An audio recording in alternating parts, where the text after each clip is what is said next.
यह कहानी एक प्राचीन और भयानक हवेली की है जो एक छोटे से ग्रामीण क्षेत्र में स्थित थी।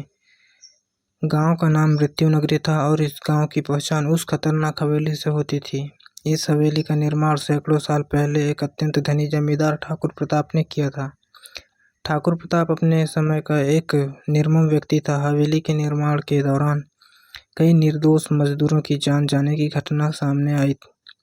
कहा जाता है कि ठाकुर ने हवेली में दबी खजाने को खोजने में कई बलिदान दिए थे। इस घटना के बाद हवेली में अजीब और डरावनी घटनाएं घटित होने लगी और धीरे धीरे वह दोबारा न खुलने वाली जगह बन गई। सालों बाद एक युवक शोधकर्ता जितेंद्र ने यह तय किया कि वह इस हवेली के रहस्यों का पता लगाएगा। जितेंद्र का मानना था कि इस घटना के पीछे कुछ न कुछ सच्चाई जरूर है। उसके साथ उसकी 4 दोस्त आर्यन, सीमा, रोहित और नेहा भी जाने के लिए तैयार हो गए।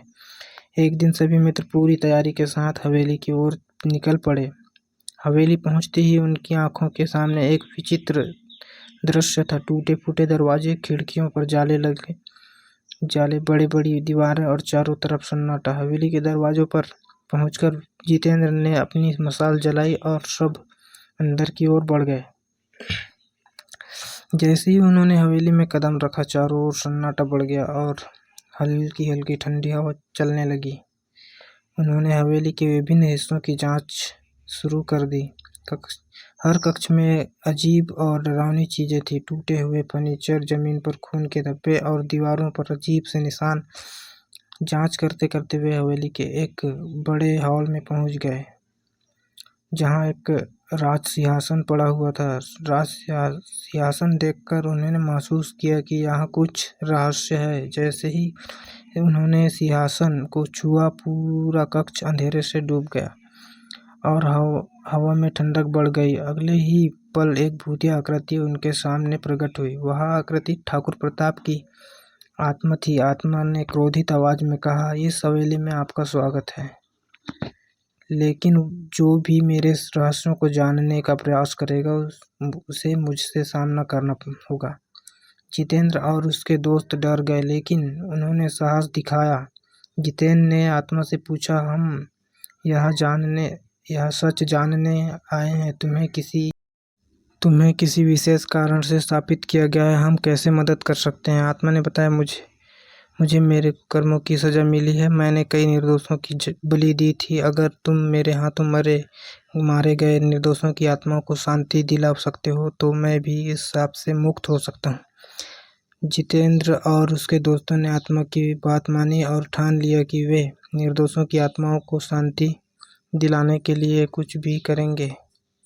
उन्होंने हवेली के तहखानों की ओर कदम बढ़ाए जहाँ कहा जाता था कि उन निर्दोषों की आत्मा बंद थी। तहखाने में प्रवेश करते ही एक भारी दरवाजा उनके सामने आया, जिससे खोलने के लिए उन्हें ऊपरी मंजिल से चाबी लानी पड़ी थी। ऊपरी मंजिल पर पहुंचते ही उन्हें एक पुराने संदूक में एक चाबी पाई। चाबी लेकर तहखाने में वापस आया और दरवाजा खोला। जैसे ही दरवाजा खुला, उसके सामने भयानक दृश्य प्रकट हुआ। तहखाने के अंदर खून के धब्बे से सनी दीवारें, भूमि और जगह जगह हवेली के निर्माण के दौरान मारे गए मजदूरों की आत्माएं घूम रही थी। आत्माएं बहुत दुखी थी और उनके चेहरों पर दर्द झलक रहा था। जितेंद्र ने आत्माओं से बात की और उन्हें शांति दिलाने का आश्वासन दिया। जितेंद्र और उनके दोस्तों ने आसपास के मंदिर से पवित्र जल और मंत्र लेकर आत्माओं की शांति के लिए पूजा की। पूजा के बाद आत्मा के चेहरे पर शांति झलकने लगी और वे धीरे धीरे अदृश्य हो गए। आत्मा के शांति प्राप्त करने के बाद ठाकुर प्रताप की आत्मा फिर से प्रकट हुई और कहा, तुम्हारे इस नेक काम से मुझे भी शांति मिली। मेरी आत्मा अब मुक्त हो रही है। ठाकुर प्रताप की आत्मा ने जितेंद्र और उनके दोस्तों को धन्यवाद कहा और हमेशा के लिए अदृश्य हो गया। हवेली से भूतिया गतिविधि समाप्त हो गई और गांव में फिर से शांति का माहौल लौट आया।